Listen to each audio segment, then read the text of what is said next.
구약성경 사무엘상 24장 16절에서 22절까지 말씀입니다. 사무엘상 24장 16절에서 22절까지 말씀입니다.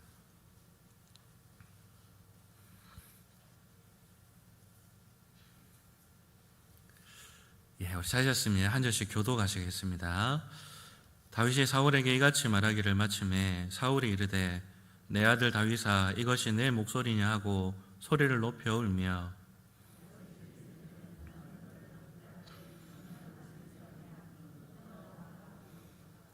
내가 나 선대한 것을 오늘 나타냈나니 여호와께서 나를 내 손에 넘기셨으나 네가 나를 죽이지 아니하였도다.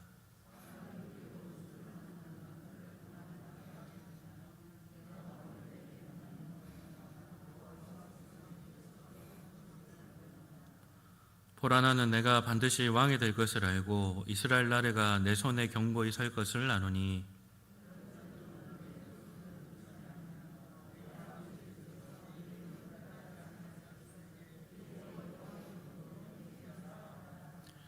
다윗이 사울에게 맹세하매 사울은 집으로 돌아가고 다윗과 그의 사람들은 요새로 올라가니라. 아멘. 다윗은 사무엘을 통하여서 기름 부음을 받고 이스라엘의 왕이 되었습니다. 그런데 그 이후에 여러 가지 사건을 통하여서 이 다윗이 얼마나 신실한 사람인지를 하나님께서는 계속 드러내게 하십니다. 심지어는 이 사울에게 쫓겨다니는 그 와중에서도 그 신실함을 계속해서 드러내게 하시죠. 오늘 본문에서는 다윗이 자신의 대적인 이 사울을 죽일 수 있는 절호의 기회를 맞이하게 됩니다. 그 순간에 다윗이 어떻게 판단하고 어떻게 행동하는지를 우리 함께 살펴보시면서 오늘날 이 시대에 이 왕 같은 제사장으로 부름받은 우리는 어떠해야 되는지를 함께 나누었으면 좋겠습니다. 지금 다윗은 사울에게 쫓기고 있는 상황입니다. 이 말은 단순히 사울 개인에게 미움을 사고 있다라는 의미를 넘어서는 말입니다. 이스라엘의 왕인 사울이 온 나라의 군대를 다 동원해서 다윗을 쫓고 있다라는 말이죠.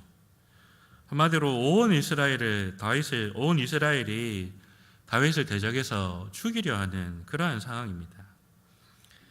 다윗은 온 이스라엘을 피해서 이리저리 숨어 다니다가 이 다윗이 이 사울을 죽일 수 있는 절호의 기회를 맞이하게 됩니다.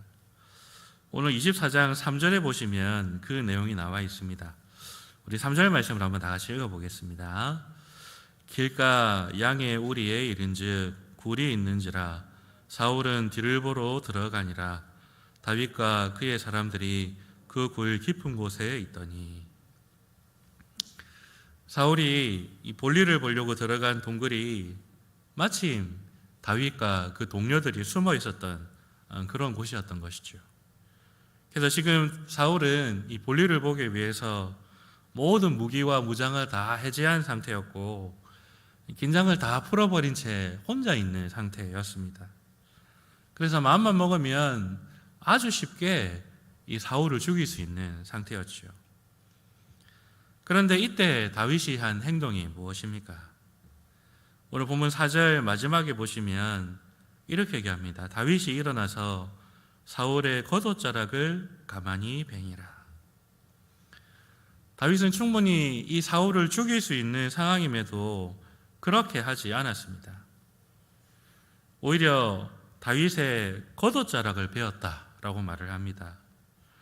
그런데 그 겉옷자락을 벤 것만으로도 다윗은 굉장히 마음이 찔려하면서 괴로워합니다. 여러분, 왜 다윗이 그렇게 했을까요? 겉옷자락을 벤 것만으로도 이 다윗이 그렇게 마음을 찔려하고 괴로워했을까요? 사울의 옷자락을 벤 것은 실제로 사울의 목숨을 끊은 것이 아니었습니다. 그런데 이 영적인 의미로 봤을 때는 그와 거의 비슷한 그런 의미를 가지고 있습니다. 하나님께서는 이 이스라엘 백성들에게 어떤 특별한 옷을 있게 하시는 것을 우리가 볼 수가 있는데, 예를 들면 제사장 같은 경우에는 특별한 의복을 입고 하나님을 선교했습니다. 그 특별한 의복이 바로 에봇이었지요. 그런데 제사장뿐만 아니라 이스라엘의 전체 남자들에게도 특별한 의복을 명령을 하십니다. 그 말씀이 민수기 15장에 나오는데요. 우리 한번 찾아보겠습니다. 민수기 15장 38절과 39절 말씀입니다. 구약성경 민수기 15장 38절과 39절 말씀입니다.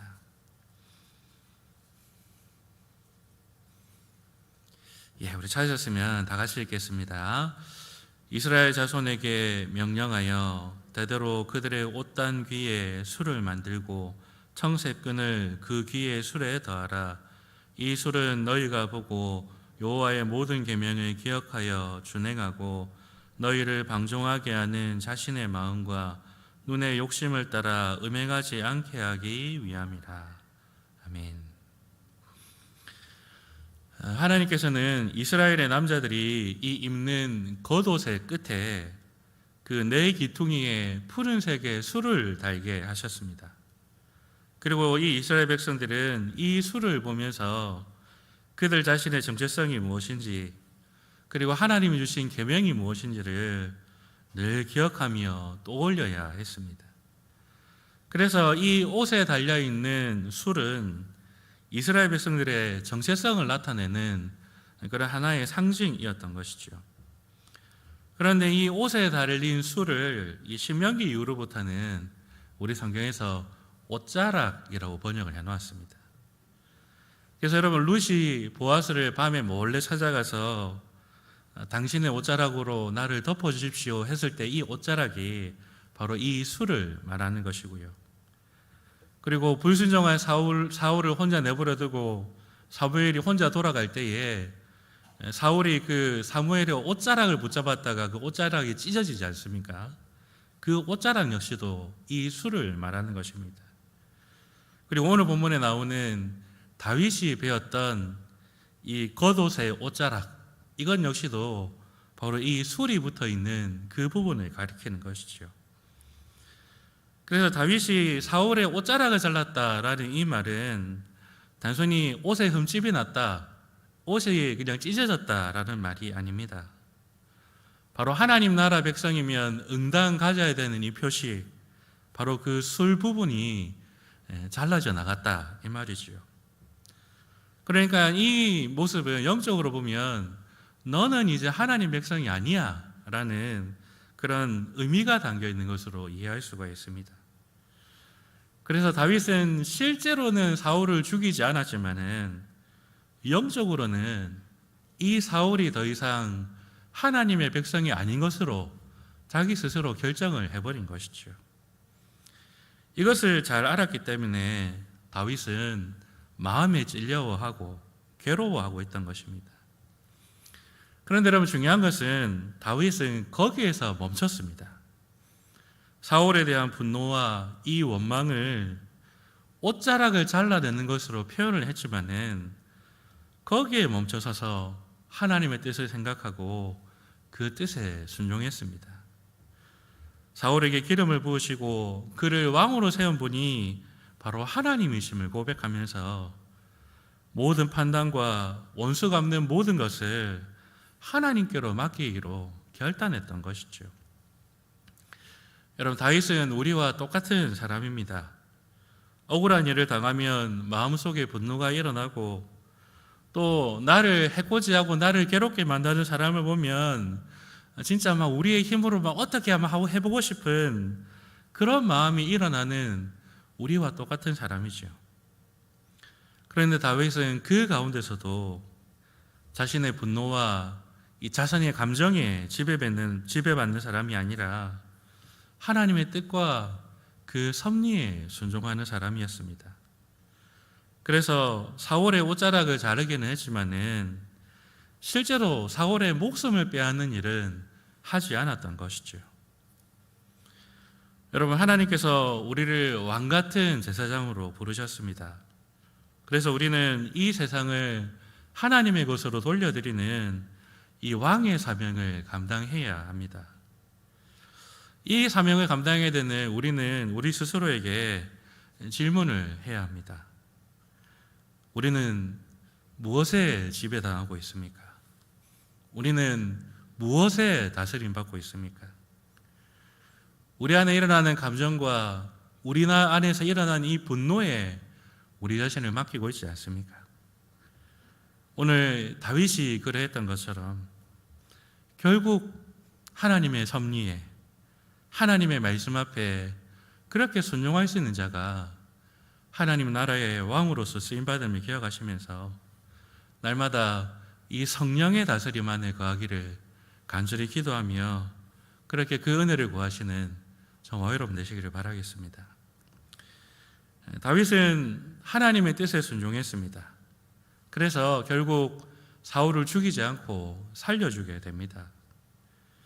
이제 사울이 볼일을 다 보고 이제 동굴을 나간 뒤에서야 다윗은 사울을 향해서 자신의 억울함을 호소합니다. 다윗은 자신이 배웠던 이 옷자락을 보여주면서 사울에게 이렇게 외치지요. 우리 24장 10절 말씀 보시면 이 다윗이 사울에게 외치는 그 말을 우리가 들을 수가 있습니다. 사무엘상 24장 10절 말씀 우리 한번 다 같이 읽어보겠습니다. 오늘 여호와께서 굴에서 왕을 내 손에 넘기신 것을 왕이 아셨을 것이니이다. 어떤 사람이 나를 권하여 왕을 죽이라 하였으나 내가 왕을 아껴 말하기를 나는 내 손을 들어 내 주를 해하지 아니하리니 그는 여호와의 기름 부음을 받은 자이기 때문이라 하였나이다. 아멘. 다윗은 사울을 해하려는 속셈이 전혀 없음을 지금 이 사울에게 호소하고 있습니다. 왜냐하면 사울을 기름을 부어 왕으로 세우신 분이 바로 하나님이시다라는 것을 다윗은 너무나 잘 알고 있었기 때문이죠.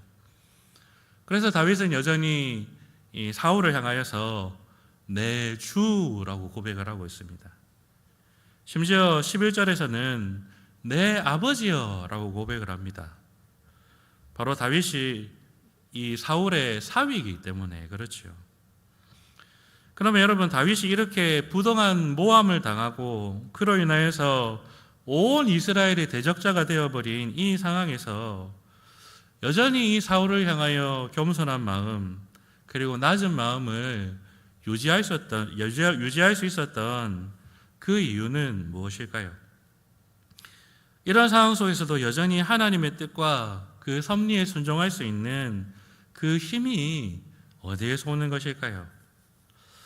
그것을 다윗은 이렇게 고백합니다. 오늘 본문 12절에 보시면 다윗의 고백 가운데에 자신의 신앙을 분명하게 드러냅니다. 우리 사무엘상 24장 12절 말씀 함께 읽겠습니다. 여호와께서는 나와 왕 사이를 판단하사 여호와께서 나를 위하여 왕에게 보복하시려니와 내 손으로는 왕을 해하지 않겠나이다. 아멘. 다윗이 이 어려운 상황 속에서 믿음을 잃지 않고 자신의 믿음, 자신의 중심을 지킬 수 있었던 그 이유는 바로 이 신앙이 있었기 때문에 그렇습니다. 하나님께서 다 아시고 결국 하나님이 판단하실 것입니다. 바로 이 믿음이 다윗에게 있었기 때문에 다윗은 이 어렵고 힘든 상황 속에서도 여전히 하나님의 말씀을 붙들 수 있었던 것이죠. 사실 지금 다윗의 상황이 너무나 참 어렵고 힘든 것은 지금 다윗은 신자와 불신자 간의 싸움을 하고 있는 게 아닙니다. 신자와 신자 간의 싸움을 하고 있습니다. 지금 다윗을 죽이려는 사람이 사울인데 여러분, 사울이 불신자입니까? 아니죠. 하나님의 백성 이스라엘의 왕입니다. 그리고 지금 다윗을 죽이려는 사람들은 불신자들입니까? 아니죠. 하나님의 백성 이스라엘의 군대들입니다. 그러니까 다윗은 지금 같은 이스라엘 민족에게 그리고 이스라엘의 왕에게 모함을 당해서 죽임을 당해야 되는 그런 신세에 놓여 있는 것이죠. 만약 지금 이스라엘의 상황이 정상적이라면 다윗은 재판을 통하여서 정당한 재판을 받고 그 모든 모함에서 풀려날 수 있었을 것입니다. 그런데 지금 이스라엘은 정상적인 상황이 아닙니다. 이스라엘의 의로운 재판장이 되어야 될 이 이스라엘의 왕은 맹목적인 시기심에 눈이 멀어서 다윗을 죽이는 데만 혈안이 되어 있습니다. 그래서 지금 이스라엘은 한두 사람이 타락한 그런 상황이 아니라 이스라엘 모두가 왕으로부터 모든 백성이 조직적으로 타락해서 의로운 재판이 이루어지지 않는 그런 상황인 것이죠. 이런 가운데 있는 이 다윗, 이 의인의 소망이 무엇입니까? 바로 의로우신 재판장이신 여호와 하나님께 부르짖는 것이었습니다. 그래서 여러분 시편에 보시면 수많은 의인들이 의로우신 재판장 되신 하나님께 부르짖고 있습니다. 왜냐하면 지금 이스라엘이 타락해서 제대로 된 재판도 받을 수 없는 그런 상황이었기 때문에 그렇습니다. 지금 다윗 역시도 억울하고 괴로운 가운데서 이 의로우신 재판장이 되시는 하나님을 향하여 그 소망을 두고 그 하나님의 판결을 기다리고 있는 것입니다. 그래서 다윗은 자기 손으로 대적을 죽이지 않았죠. 하나님의 판결을 맡기면서 하나님의 뜻을 기다렸던 것입니다. 하나님께서 모든 것을 아시고 하나님이 판단하실 것이다 라는 것을 믿는 의인들은 그래서 사람과 싸우지 않습니다. 자기 스스로 사람과 다투어서 자기 원수를 스스로 갚지 않습니다. 바로 하나님을 의지할 뿐이지요. 여러분, 우리는 세상 속에서 믿음으로 인하여서 조롱당하고 손해를 볼 때가 있습니다. 하지만 이것은 우리에게 큰 상처가 되지 않습니다. 왜냐하면 저 사람들은 하나님 모르니까, 저 사람들은 하나님 안 믿는 사람들이니까 뭐 그럴 수 있지 하고 넘어갈 수 있습니다.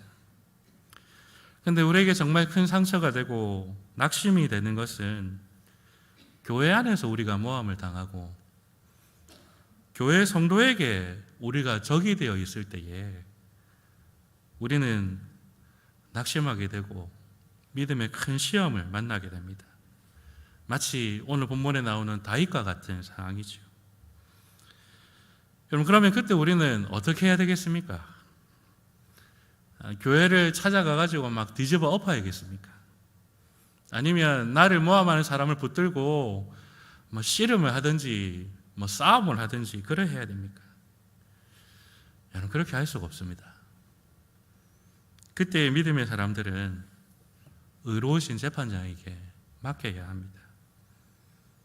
하나님께서 다 아시기 때문에 그 하나님께서 판결을 내리실 것을 기도하면서 기다려야 합니다.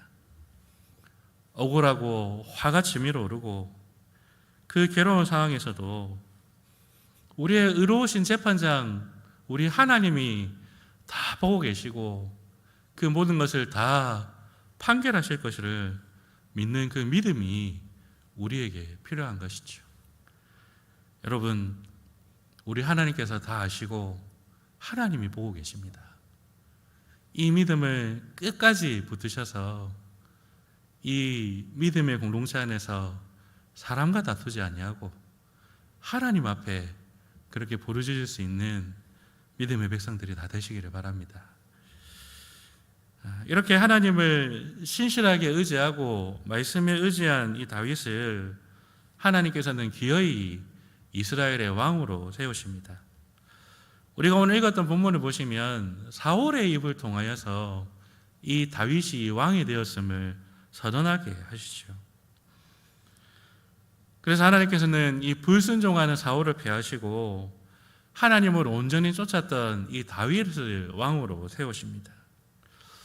우리는 이 사실에서 좀 중요한 한 가지 사실을 발견하게 됩니다. 이 하나님 나라의 왕권은 사람이 스스로 차지하는 것이 아니라는 것입니다. 하나님을 온전히 섬기고 순종하는 자를 하나님께서 왕으로 세우신다라는 것입니다. 그러니까 하나님 나라의 왕권은 자기가 스스로 노력하고 해서 얻어내는 것이 아니고 하나님께서 그 사람에게 주시는 것, 수여해 주시는 것이라는 것이죠. 여러분, 이것은 오늘날 우리 역시도 마찬가지입니다. 우리는 왕 같은 제사장으로 부름을 받았습니다.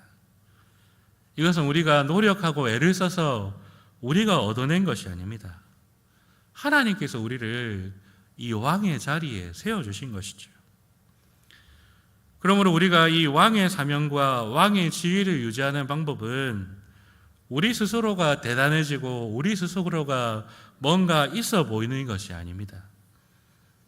하나님의 뜻에 순종하며 온전히 하나님을 섬길 때에 하나님께서는 계속해서 그 왕권을 우리에게 계속해서 수여해 주시는 것입니다.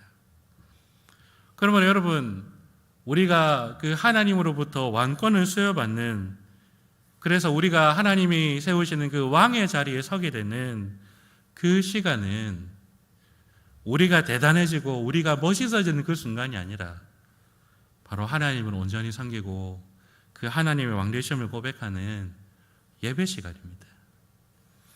이 예배를 통하여서 우리는 하나님을 높이고 하나님을 섬김으로 그 하나님 나라의 왕권을 수여받게 되는 것입니다. 바로 이 세상을 하나님의 나라로 변화시키는 왕의 자리에 비로소 설 수 있게 되는 것입니다. 우리 예수님이 바로 우리의 좋은 모델이 되시지요. 우리 예수님은 죽기까지 순종하심으로 온 세상의 왕으로 등극하셨습니다. 오늘도 그 예수 그리스도를 바라보면서 순종과 섬김으로 왕의 사역을 온전히 감당할 수 있는 저와 여러분 되어서 이 세상을 하나님께 돌려드리는 그런 왕같은 제사장으로 쓰임받으시는 우리 모두가 되시기를 바라겠습니다. 우리 다시 기도합시다. 하나님 아버지, 우리에게 믿음을 다하여 주시옵소서. 우리의 감정에 휘둘리고 우리의 상황에 휘둘리는 자들이 아니라 하나님의 약속과 그 말씀에 다스림 받으며 성령의 인도함을 받는 주의 종들이 다 되게 하옵소서. 그렇게 성령님의 인도하심을 따라 하나님을 온전히 섬기고 순종함으로 그렇게 하나님 앞에 왕같은 제사장들로 쓰임받는 우리 모두가 되게 하옵소서. 그래서 우리를 통하여서 이 세상이 하나님의 것이 되는 놀라운 역사를 경험하게 하여 주시옵소서. 우리 주 예수님 이름으로 기도합니다. 아멘. 찬송가 312장입니다.